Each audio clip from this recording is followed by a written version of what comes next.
పేరే సుందరం కంటి ముందే నందనం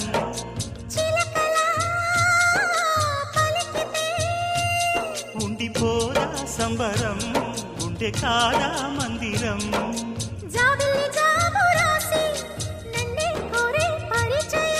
పున్నగ పూలు పూసే వన్నే చిన్నే రసమయం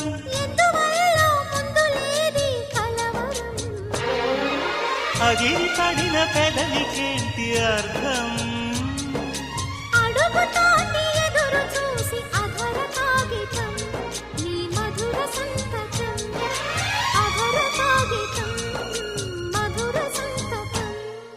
గుప్పెడు గుండెను తడితే దాని చప్పుడు పేరు సంగ